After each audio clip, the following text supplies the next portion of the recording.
नमस्कार दोस्तों, आप सभी का स्वागत है आपके अपने चैनल ओरिजिनल न्यूज इंडिया में। तो दोस्तों चलिए देखते हैं देश और दुनिया की 10 बड़ी खबरें फटाफट, जो कि है आपके लिए जरूरी। तो दोस्तों चलिए आपका समय न गंवाते हुए वीडियो को शुरू करते हैं।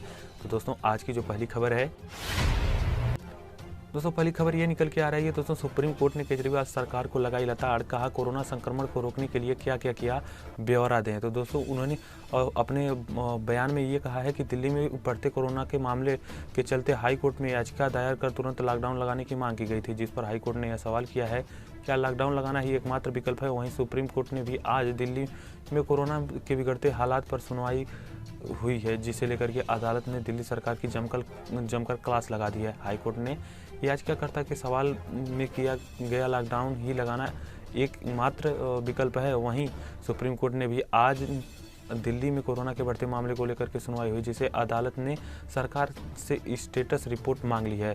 सुप्रीम कोर्ट में दिल्ली सरकार को बड़ी फटकार लगाई है। सुप्रीम कोर्ट ने दिल्ली में कोरोना के बिगड़ते हालत को लेकर के केजरीवाल सरकार का जमकर लताड़ लगाते हुए कहा है कि कोरोना को रोकने के लिए क्या क्या कर रहे हैं, इसका एक विस्तृत ब्यौरा रिपोर्ट कोर्ट को दें। अदालत ने कहा कि हम जानना चाहते हैं कि आप स्थिति को नियंत्रित रखने के लिए क्या क्या कर रहे हैं, उसे कैसे संभाल रहे हैं। पिछली सुनवाई में कोर्ट ने दिल्ली सरकार से ये तक कह दिया था कि मरने वालों के परिजनों को क्या जवाब देंगे, यानी कि अगर उनके परिवारजन की मृत्यु कोविड-19 से होती है तो आप उन्हें क्या जवाब देंगे, कि आपने क्या क्या अपना पूरा प्लान बनाया था। अदालत ने दिल्ली सरकार को पिछले 2 सप्ताह के दौरान कोरोना मरीजों में बढ़ती संख्या को रोकने के लिए उनकी देखभाल करने के लिए क्या क्या कदम उठाएं, उनका ब्यौरा देने को कहा है। इस पर दिल्ली सरकार ने कोर्ट में जवाब दिया है कि राजधानी के सभी अस्पतालों में कोविड-19 मरीजों के लिए बेड भी आरक्षित कर दिए गए हैं। वहीं सॉलिसिटर जनरल तुषार मेहता ने कहा है कि अभी दिल्ली में बहुत ही कुछ किया जाना बाकी है। उन्होंने कहा है कि केंद्रीय गृह मंत्री अमित शाह ने दिल्ली के मुख्यमंत्री के साथ 13 नवंबर को बैठक की थी और कई दिशा निर्देश दिए थे, जिसके हिसाब से काम पूरी चरम सीमा पे चल रहा है।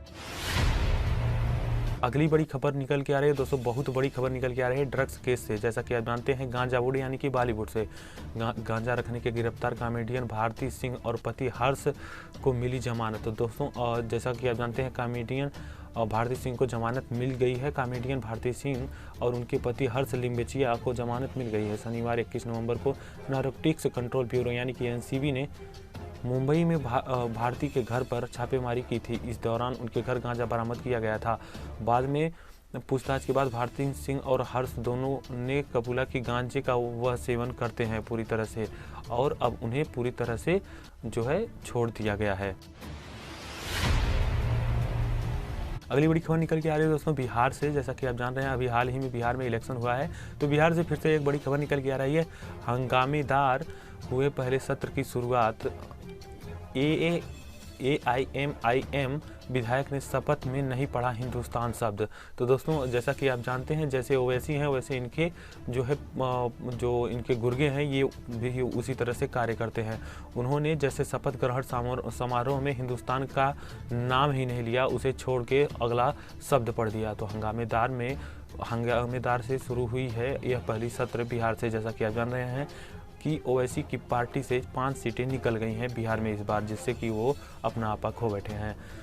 तो दोस्तों पूरी खबर ये है कि सोमवार से शुरू हुए बिहार में 9 गठित 17वीं विधानसभा के इस पहले सत्र की शुरुआत हंगामेदार हुई। पहले दिन सभी नए विधायकों को शपथ दिलाई गई। इसी दौरान AIMIM के एक विधायक ने शपथ लेने के दौरान शपथ पत्र में लिखे हिंदुस्तान शब्द को लेकर के आपत्ति जाहिर की और इसके बजाय भारत पढ़ा, हिंदुस्तान नहीं पढ़ा। सदन में राजद नेता तेजस्वी यादव और तेज प्रताप यादव भी पहुंचे। दूसरी तरफ वैशाली की एक युवती को जिंदा जलाने वाले मामले को लेकर के कांग्रेस ने प्रदर्शन किया। सत्र की शुरुआत पर मुख्यमंत्री नीतीश कुमार ने प्रोटेम स्पीकर जीतन राम मांझी से मुलाकात की। 5 दिनी यह सत्र यानी कि 5 दिन का जो यह सत्र चल रहा है 27 नवंबर तक चलेगा। निकल के आ रही है दोस्तों बहुत बड़ी खबर निकल के आ रही है सुप्रीम कोर्ट से। तो दोस्तों सुप्रीम कोर्ट से खबर ये निकल के आ रही है, सुप्रीम कोर्ट ने कोरोना पर सभी राज्यों से रिपोर्ट मांगी है, न कि केवल दिल्ली से। दिल्ली, महाराष्ट्र, गुजरात और असम से मांगा गया हलफनामा।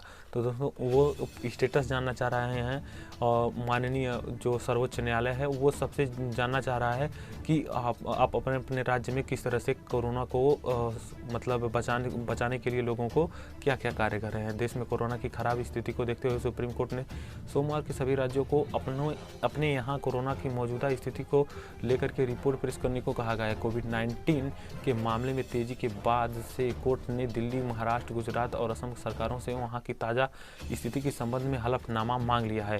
वहीं गुजरात व दिल्ली सरकार को फटकार भी लगा दिया है। न्यायमूर्ति अशोक भूषण की अध्यक्षता वाली 3 जजों की पीठ ने कोविड-19 की स्थिति को खराब करने के लिए गुजरात और दिल्ली सरकार को फटकार लगा दी है।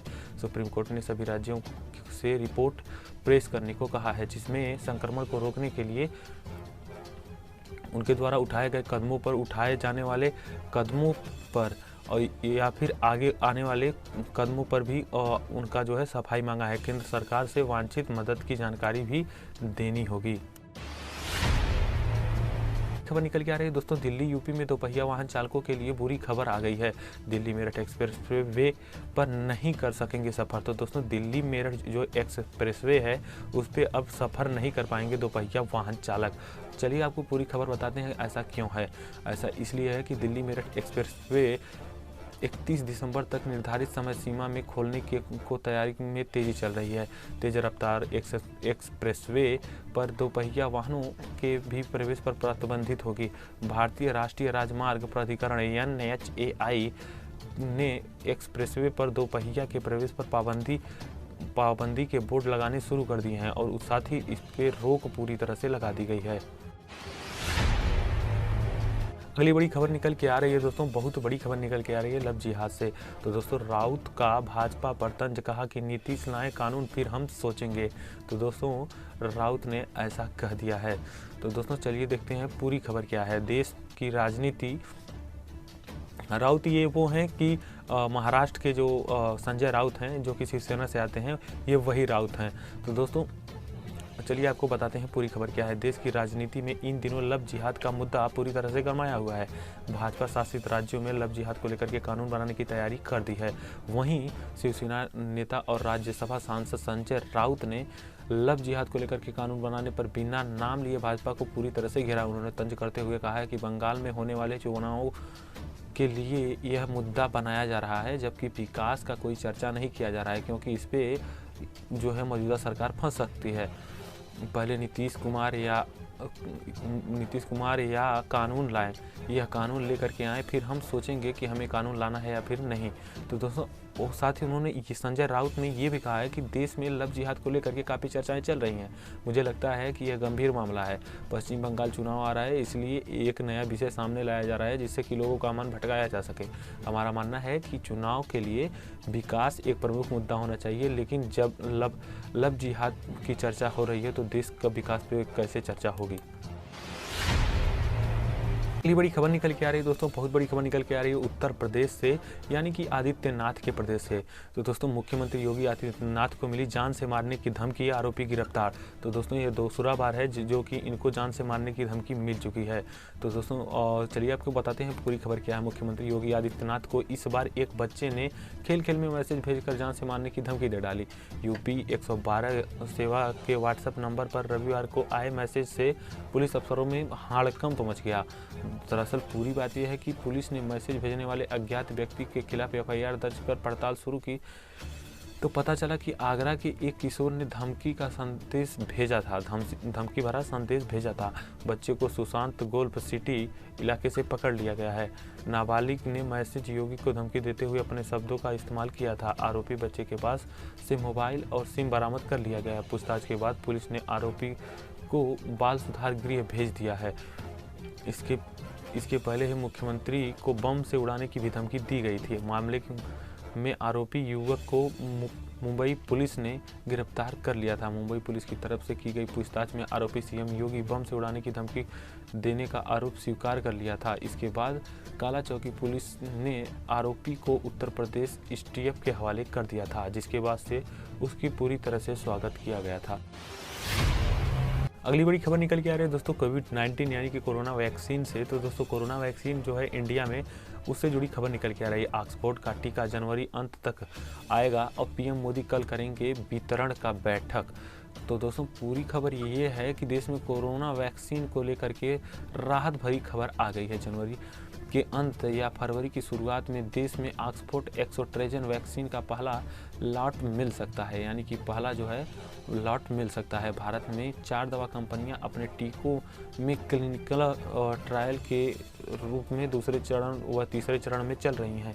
टीके के खेप में मिलने का टीकाकरण शुरू करने को लेकर के प्रधानमंत्री नरेंद्र मोदी मंगलवार को राज्यों के मुख्यमंत्रियों के साथ चर्चा करेंगे और साथ ही इसको कैसे ज़मीनी स्तर पर लाया जाए उसके लिए पूरी तरह से गठन करेंगे। अगली बड़ी खबर निकल के आ रही है दोस्तों जम्मू एंड कश्मीर से। तारों के नीचे से घुसना हुआ मुश्किल, तो पाकिस्तान ने निकाला आतंकी घुसपैठ का एक नया तरीका। तो दोस्तों चलिए बताते हैं पूरी खबर क्या है। घाटी में आतंकवादियों की कमर टूटने और तारबंदी वाले क्षेत्र में कड़ी सुरक्षा घेरे को देखते हुए पाकिस्तान सुरंग खोद करके घुसपैठ करवा रहा है। रविवार को तड़के साबा सेक्टर में घुसपैठ को लेकर के खोदी गई चौथी सुरंग मिली है। इससे पूर्व भी आईएसआई ने पाकिस्तान सेना और रेंजरों की मदद से सुरंग खोदकर घुसपैठ करने की कोशिश की गई है। सांबा सेक्टर में वर्ष 2016 में चचवाल में भारतीय सीमा के अंदर 500 मीटर तक खोदी गई सुरंग मिली थी।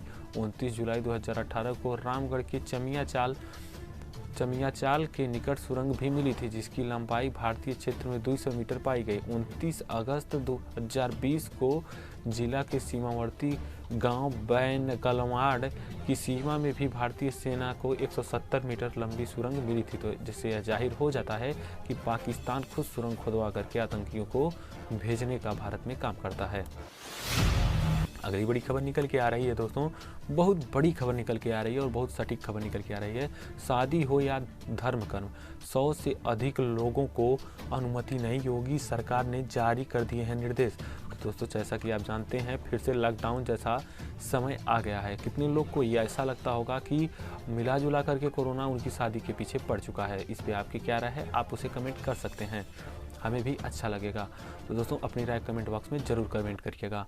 तो दोस्तों पूरी खबर यह है कि कोरोना संक्रमण के प्रभावी नियंत्रण और रोकथाम के लिए उत्तर प्रदेश में शादी विवाह, धर्म कर्म आदि सामूहिक गतिविधियों को लेकर के लोगों की अधिकतम संख्या तय कर दी गई है, जिनकी संख्या 100 पर सीमित रखी गई है। मुख्यमंत्री योगी आदित्यनाथ के निर्देशानुसार कंटेनमेंट जोन से बाहर समस्त सामाजिक, शैक्षिक, खेल, मनोरंजन, सांस्कृतिक, धार्मिक, राजनीतिक कार्यक्रमों एवं अन्य सामूहिक गतिविधियों में एक समय में किसी भी बंद स्थान जैसे कि हॉल या कमरे की निर्धारित क्षमता के 50% यानी कि जैसे कि जितनी उसकी क्षमता होगी उसके आधे व्यक्ति भी ही इकट्ठा हो सकते हैं, किंतु अधिकतम व्यक्तियों की संख्या भी 100 तक ही सीमित कर दी गई है। कार्यक्रमों में face mask, social distancing, thermal scanning व सैनिटाइजर व हैंड वॉश की व्यवस्था अनिवार्य होगी। ऐसा न करने पर उचित कार्रवाई की जाएगी।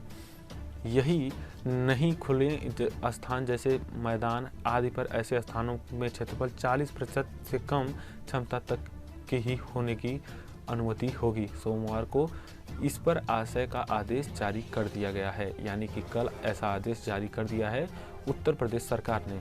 तो दोस्तों अगर आप उत्तर प्रदेश के रहने वाले हैं तो हमें कमेंट करके ज़रूर बताएं कि आप उत्तर प्रदेश से कहां से रहने वाले हैं।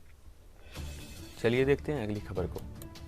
अगली बड़ी खबर निकल के आ रही है दोस्तों, बहुत अच्छी खबर निकल के आ रही है। हिमाचल कैबिनेट मीटिंग से 4 जिलों में लगेगा नाइट कर्फ्यू। 31 दिसंबर तक बंद रहेंगे शिक्षण संस्थान। दोस्तों ये अच्छी खबर इसलिए है क्योंकि रात में अगर कर्फ्यू लगता है तो ये अच्छी खबर ही मानी जाती है। तो दोस्तों चलिए देखते हैं पूरी खबर क्या है। कोरोना संक्रमण बढ़ता देख हिमाचल में मंगलवार 24 नवंबर से 15 दिसंबर तक रात 8 बजे से सुबह 6 बजे तक शिमला, मंडी, कुल्लू, कांगड़ा में नाइट कर्फ्यू लगेगा। इस दौरान यात्री व अन्य कोई भी वाहन नहीं चल सकेंगे और सभी दुकानें और शराब की दुकानें भी बंद रहेंगी। मास्क न पहनने वाले पर 1000 रुपये का जुर्माना लगेगा। दफ्तरों में केवल आधा स्टाफ ही आएगा। कर्मचारी बारी बारी 3-3 दिन तक आएंगे। मुख्यमंत्री जयराम ठाकुर की अध्यक्षता में सोमवार को हुई कैबिनेट बैठक में हिमाचल में कोरोना संक्रमण को रोकने के लिए कई महत्वपूर्ण फैसले लिए गए हैं।